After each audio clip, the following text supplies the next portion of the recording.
এই মুহূর্তে অবস্থান করেছি একেবারে কিন্তু একটা ক্যানালের মাঝামাঝি অংশে আপনারা দেখতে পাচ্ছেন। আর আমরা এই পাশে কিন্তু দেখতে পাচ্ছি যে ধান জাঙাল দিয়ে রাখছে। আর এই ধানটা জাঙাল দেওয়ার কারণটা কি সেটাই আপনাদেরকে একটু ক্লিয়ার করব।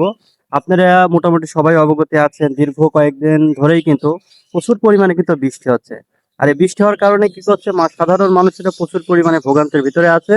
এবং এই ধানগুলা দেখা যাচ্ছে অনেক দূর থেকে, দেখা যাচ্ছে মাঠ দেখতেছেন, অনেক দূর থেকে ধানগুলা নিয়ে এনে এই জায়গাটা জাঙাল দিয়ে রাখছে। আর আগে কিন্তু এগুলো করা রাখতো না, কারণ আমাদের সামনের অংশে একটা ব্রিজ আছে, ব্রিজটার অবস্থা খুবই সিরিয়াস, এখান থেকে সাধারণত কোনো গাড়ি আসা যাওয়া করতে পারছে না। তো যার কারণে সাধারণ মানুষ এই ধানগুলো মাথায় করে নিয়ে নেয় যেখানে এমন ভাবে রাখছে। তো আমরা যদি ব্রিজটার অংশ আপনাদের কিছুটা দেখাই তবে বুঝতে পারবেন। তো মাঝে মধ্যে আমরা কিন্তু ব্রিজটা নিয়ে কয়েকটা ভিডিও দিয়েছি, আপনারা জানেন। আর এই মুহূর্তে কিন্তু আমি ধানটা আপনাদেরকে ক্লিয়ার দেখাচ্ছি, দেখুন এখানে কিন্তু প্রচুর পরিমাণে ধান আছে। শুধু যে এই ধানগুলা এখানে রাখছে জাঙালদের, বিষয়টা কিন্তু এমন নয়। আমরা যদি ওই সাইডটা লক্ষ্য করি, তো ওই সাইডেও প্রচুর পরিমাণে ধান কিন্তু জাঙাল দিয়ে রাখছে। কারণ এই ধানগুলা যদি আপনার হচ্ছে ধানি যে জমি আছে সেখানে থাকে, তবে এগুলো ভিজে যাওয়ার সম্ভাবনা থাকবে। তো তখন এই ধানগুলা ভালো একটা প্রাইসে কখনো কিন্তু বিক্রি করতে পারবে না। তো এটা নিয়ে সাধারণ মানুষ অনেক বেশি ভোগান্তির ভিতরে আছে।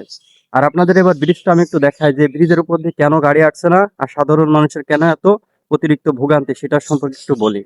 তো আমরা যদি এই পাশটাতে একটু দেখি, এই যে এই সাইডটায় কিন্তু এই যে দেখেন, এই যে ভাঙা, এই পাশে ভাঙা আছে, আবার সামনের যে অংশে এখানে কিন্তু বড় ধরনের একটা ভাঙা আছে, সেটাও দেখায়।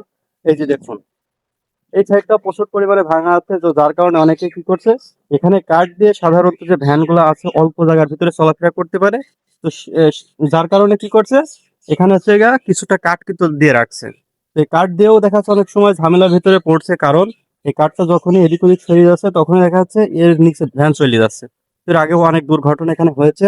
তো যার কারণে এখন কাঠ দিয়ে রাখছে, যেন অগোছালি করে এখান থেকে পড়ে না যায়। এবং ভ্যানগুলা এই অল্প একটু জায়গা আছে, আপনারা দেখুন এই জায়গার ভিতরে মূলত ভ্যানগুলা আবারও মানুষের অনেক বেশি ভোগান্তির ভিতরে পড়তে পারে। তো যার কারণে এই ধানগুলা কিন্তু আপাতত ভ্যানে করে নিয়ে যাচ্ছে অল্প অল্প পরিমাণের। কারণ আপনারা জানেন যে স্টারিং বা মোষের গাড়িতে প্রচুর পরিমাণে ধান কিন্তু একবারে লোড দিয়ে নিয়ে যাওয়া যায়, কিন্তু সচরাচর আমরা যে ভ্যানগুলা দেখি ছোট ছোট পাখি ভ্যান, ওইগুলাতে অত পরিমাণ লোড দেওয়া যায় না। যার কারণে অল্প অল্প করে ওইগুলো লোড দিয়ে কিন্তু এই সাইড দিয়ে নিয়ে যাচ্ছে। এই যে দেখুন, এই সাইড দিয়ে আমাদের গ্রামের যে অংশ আছে এই পাশে পরিপূর্ণ গ্রামের ভিতরে কিন্তু চলে যাচ্ছে।